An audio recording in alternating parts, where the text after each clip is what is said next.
Hello and welcome to my top 5 overrated and underrated cards of the Journey to Ungoro set.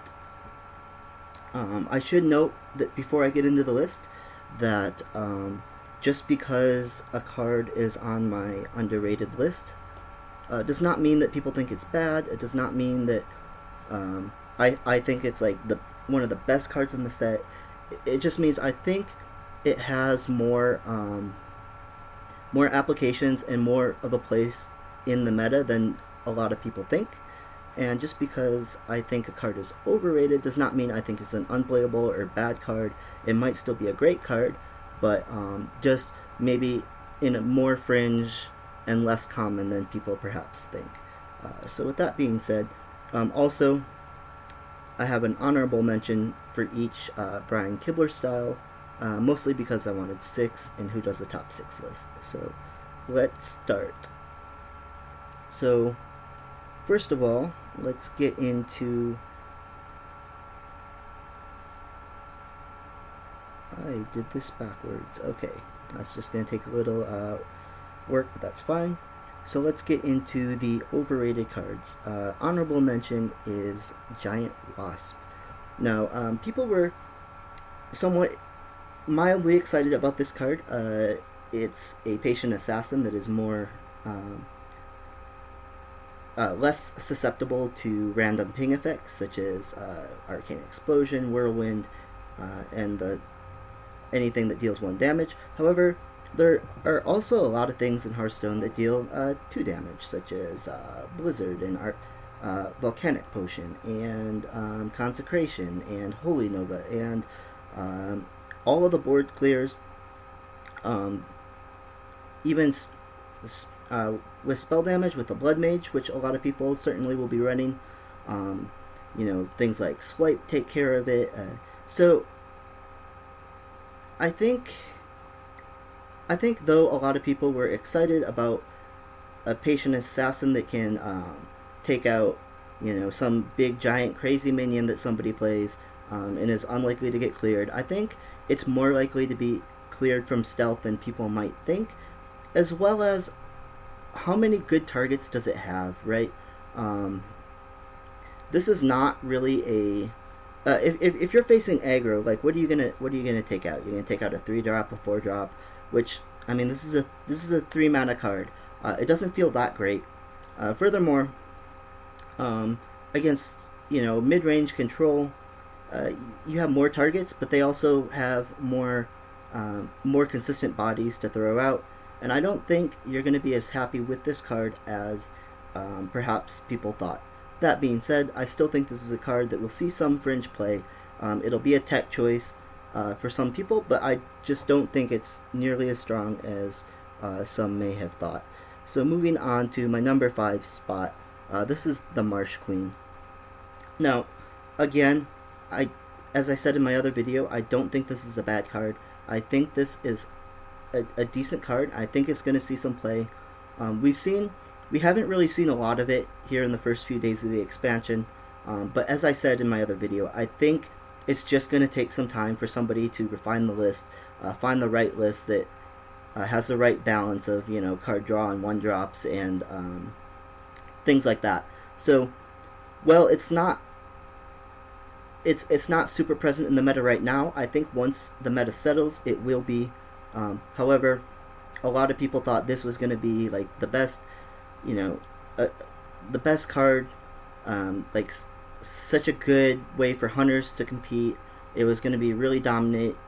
A lot of people thought, maybe it was a little overpowered. I don't think it is. I think it's a solid card. It's a deck type that people will eventually play, but it won't be anything near what many thought it would be. So moving on to the number 4 spot, we have Hemet Jungle Hunter. A lot of people were really excited about this card, and I think this is also a what's going to be a very fringe card. Sure, it has Holy Wrath synergy, but that deck is really gimmicky, and I think too slow for this meta, right?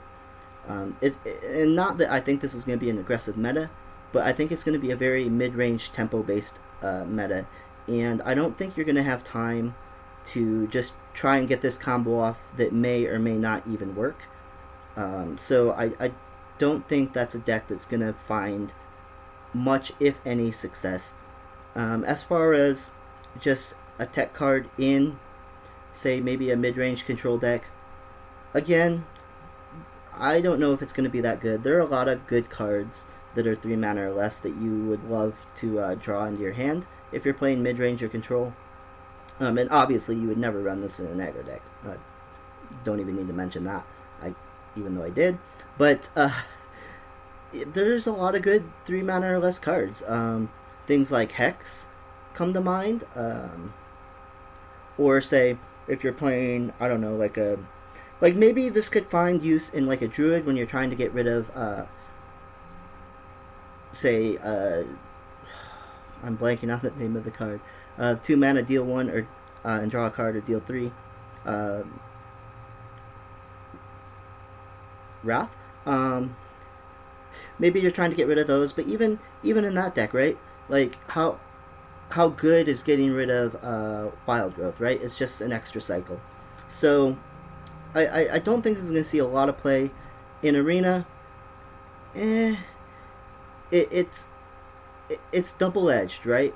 Because on one hand, you get rid of, when you're in a top deck war, you can get rid of, those 1-drops, those 2-drops that aren't impactful on the board, and start drawing your Boulder Fist Ogres, right?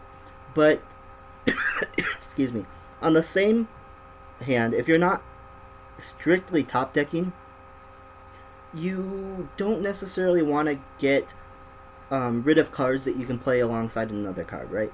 Like, a 3-drop and a 6-drop is perfectly fine in Arena, but if those 3-drops are all gone and you have a 6-drop and a 7-drop in your hand, now you can't, that's less tempo, right? So it's double-edged. It'll see some play in Arena, I'm sure. People will try it out, but I think this is an overrated card.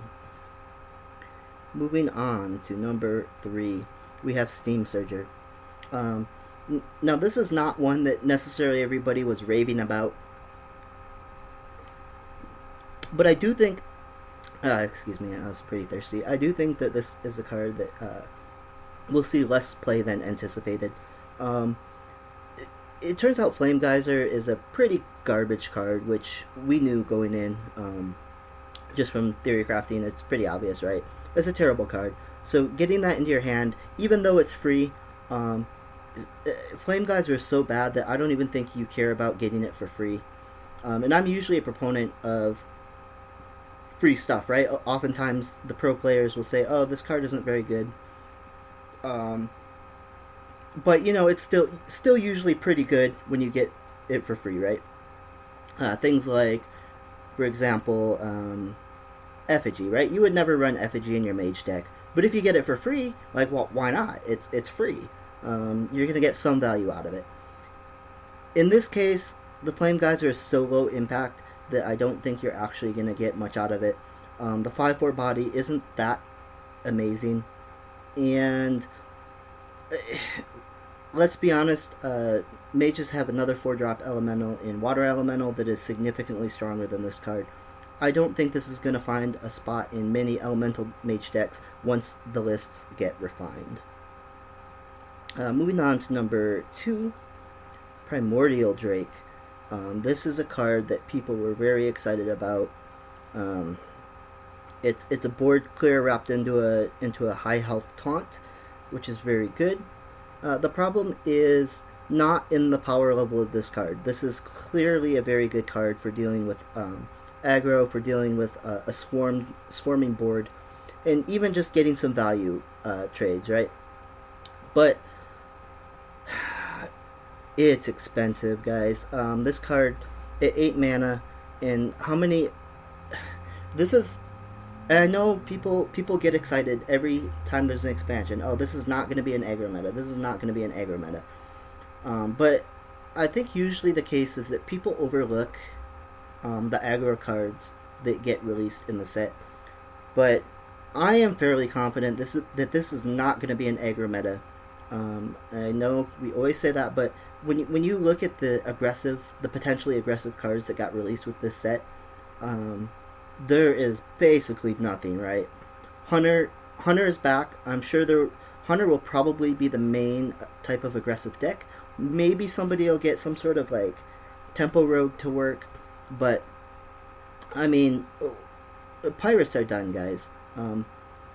Probably the most aggressive decks we're going to see are from Hunter and Murlocs, right? But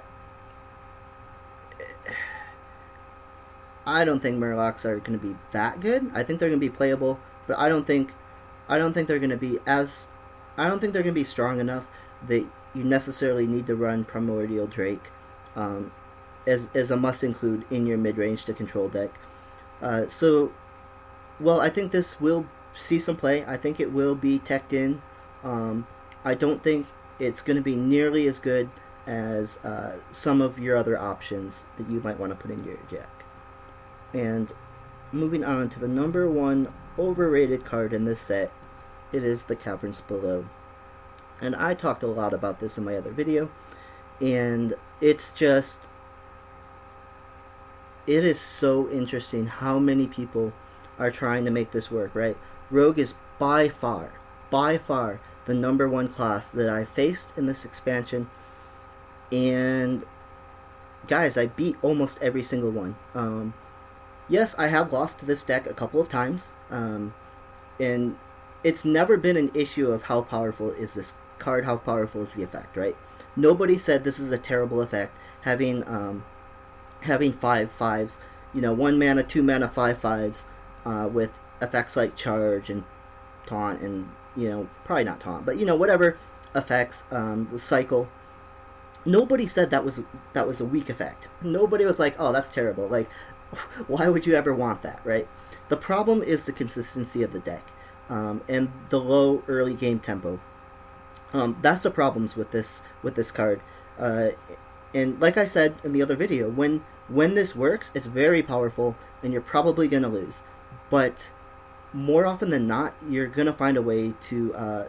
It's not gonna. They're not gonna get the perfect draw. More often than not, you're just gonna be able to find a way to win, right?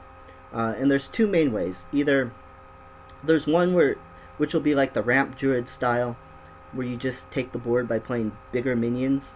You ramp up the first couple turns when they're, circle jerking themselves, and you start playing big bodies, and the 5/5s are going to become irrelevant. The other more common way you're going to win is just by pushing tempo, guys. You pretty much ignore what they're doing. If you can kill off something that they left on the board, like a swashbuckler that they want to play, you definitely want to do that. It's interesting that there's a little bit of minor strategy involved with what you trade off now. Trading off something like patches is much less of a priority than something like Novice Engineer or Swashbuckler that they're going to try and play again, and they're running 2 copies of, right? Because patches is only 1 copy, and because it has less of an effect, less of an impact than, say, cycle and card generation, then it becomes a lower priority to kill. But anyway, you're just going to push tempo. You're going to play out your stuff. You're going to be aggressive. If you get a free trade, like with a hero power maybe on turn 5, you play a 3-drop and hero power, that's fine. Kill off some of their stuff. But mostly you're just going to go face. You're going to get them as low as you can. And by the time they finish this quest, they're going to be at like 8 health, 10 health, 12 health, and you're just going to be able to use reach and finish them off. Typically, I see I would say people complete this quest on average about turn 5.5. Sometimes like turn 5, sometimes turn 6. And then you have to remember that once they complete the quest, the effect isn't immediate. They have to play that 5 mana card. Again, they can prep it out. In the best case, maybe on, say turn 6, they play a couple things, and then they activate the quest, and then they prep out the card, right? That's the best case scenario. Or really turn 5 is the best case scenario, but that is so unlikely. Um, but even then, like, what are they going to play? Like, one minion? So you're looking at basically you have 5 free turns. And if you had 5 free turns to do whatever you want while your opponent, say, just passes, how do you ever lose that game, right? 99% of the time you win that game. And that's what happens with Rogue because they're doing nothing to take the board. There's no tempo, and they're just, you know, they're fingering their assholes for 5 turns, and you're just gonna win. So this card, despite how many decks, how many people are playing this on the ladder right now, eventually they're gonna learn that they keep losing, and this card is not going to see much, if any, play in this meta. Okay, so that I'll leave that up. So now let's move on to the underrated cards. Our honorable mention is Spike Ridged Steed, and this is a card that, again, nobody thought this was terrible, right? But people were, some people were worried that maybe it's a little slow, maybe it doesn't do enough. In a mid-range or control fight, maybe this a 2/6 taunt isn't impactful enough. But this card is fantastic. I think if you're running Paladin, you're running at least one of this card. Oftentimes two of. It is so good. Obviously, if you're going to try and make the Paladin quest work, you're going to run this card. If you're running like a hand buff style, you're going to run this card. Maybe in the hand buff, it's a one of, but like in a mid-range Paladin, you're probably running two of these. It's such good value that you can't turn it down. You're going to find a way to make this work. I promise you, if this is in your Paladin deck, you will never regret it. Especially since Paladin has an ability to create minions on the board, right? Maybe if this were in another class, maybe it would have less value. But the fact that you can just, play a 3/7 taunt on turn 8, in the worst case, that's the worst case scenario, right? You have to hero power and play this on it. In the worst case, you're getting a 3/7 taunt, and then when that dies, you're getting the 2/6 taunt. That's fantastic value, and that's the worst case. More often, you're going to get a good trade. You're going to play this on your Acolyte that's on the board. You're going to play this on some mid-range body, and you're going to get really good value out of it. Or you're just going to get really good pressure, right? Against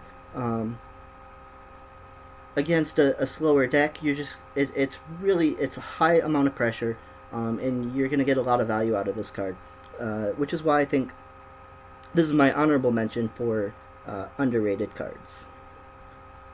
So at the number 5 spot, we have Explore and Goro. This is a card that pretty much universally nobody's running. People think this effect isn't powerful enough, that because it doesn't affect cards in your hand, it's not good enough. And they're not completely wrong. I don't think this is a fantastic card. I wouldn't rate this like a 4 or 5 star card.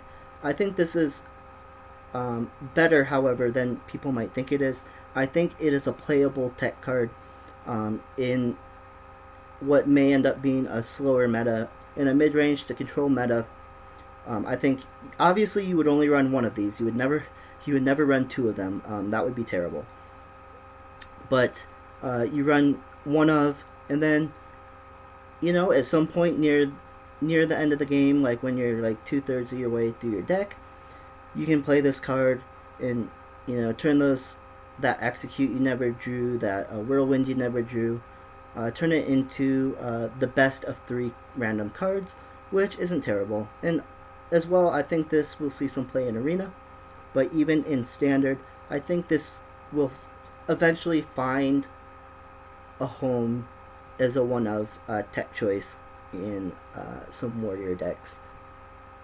So moving on to number 4 is Lakari Sacrifice.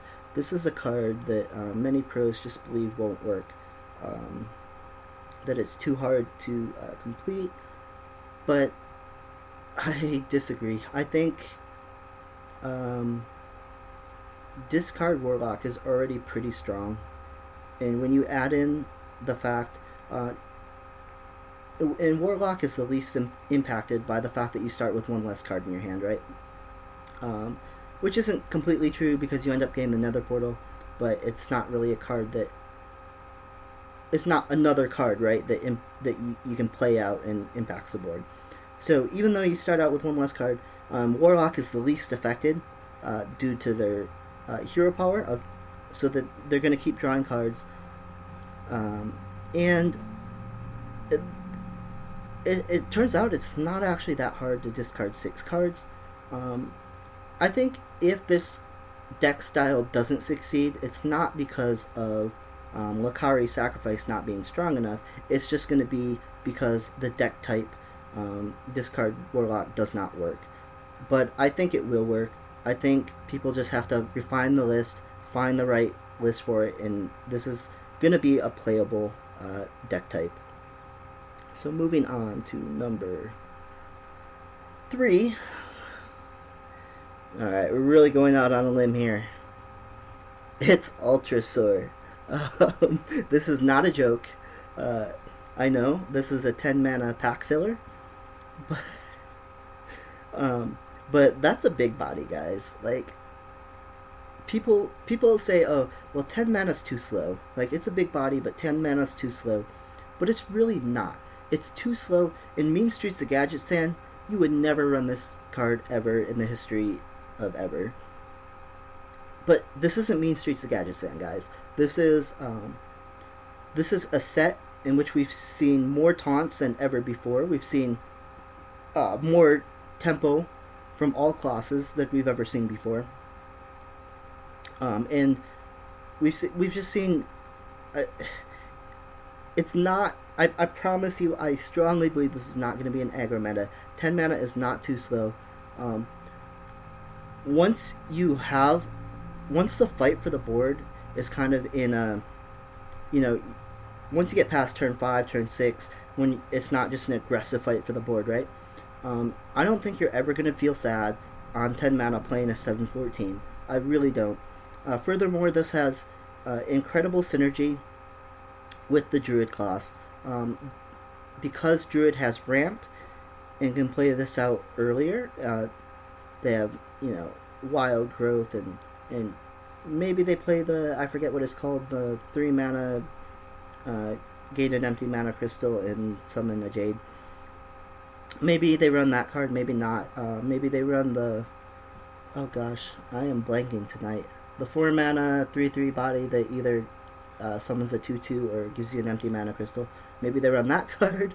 They're going to run Nourish, they're going to run Innervate, and this card is able to get out much faster than turn 10, and when it gets out faster than turn 10, that's a big body, guys. That's a big body.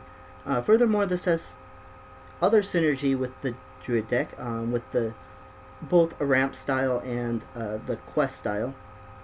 And it has very high synergy with another card on the list. The next one, in fact. So let's jump into my number 2 underrated card in the set, which is Giant Anaconda. People didn't really like this card, and I've even looking at people's lists. They're not really running this, but I think this card is fantastic due to Druid's ramp ability, as I talked about before, and it's insane synergy with the quest. First of all, because this is a 5 attack minion that will summon another 5 attack minion. So already this card is it's 2 activators for your quest. Yes. Furthermore, people are saying, oh well, 7 mana is just too much. It's too high of a cost for a 5/3 body. But you don't care. You don't care if this trades for a Flame Imp. You really don't.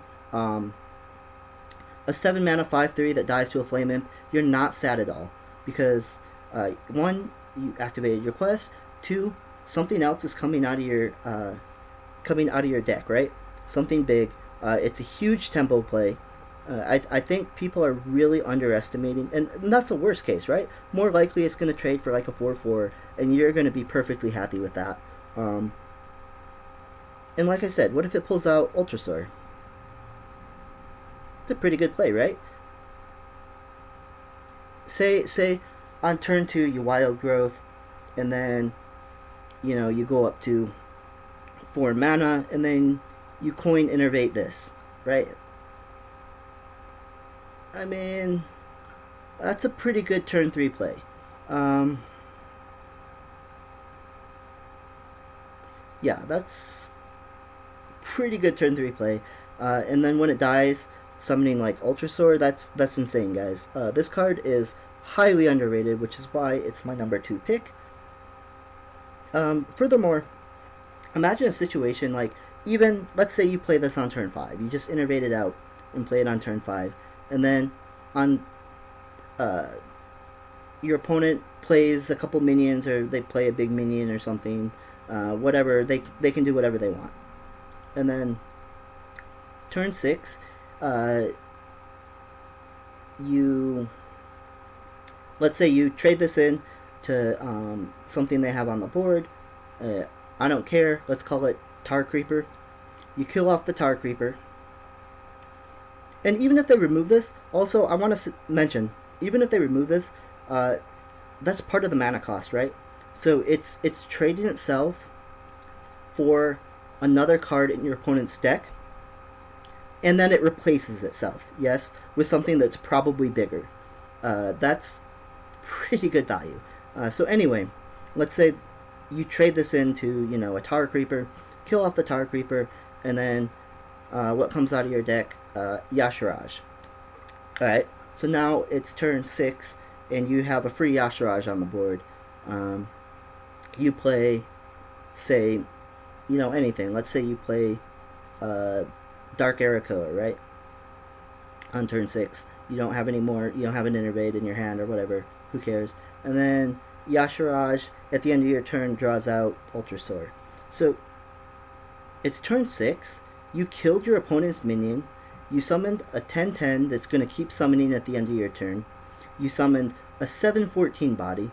And you summoned a 5/7 taunt. That's a pretty good turn 6 play. And that's why this card, I think, is one of the most underrated cards in the set. But it's not the number 1. The number 1 is Tyrantus. For the same reasons as Ultrasaur, but this card is better, right? It has the exact same type of thing. It's 10 mana, yes, a big body, but can't be targeted by heroes, powers, or spells is such a huge effect, guys. The reason why we normally don't care that much about that effect is because it's on like a fairy dragon that people can just trade, a 2-attack minion into. Or it's on, a smaller minion. Even on like a 4/6 or something, right? It can be traded on the board. This is a 12/12. This is Deathwing that can't be hard removed, except for by the Rogue card, but Rogue won't be in the meta. So that's pretty good, guys. This has the same type of synergies. So let's say, and again, I get that this is an ideal case, but let's say, on turn 3 you get, or let's say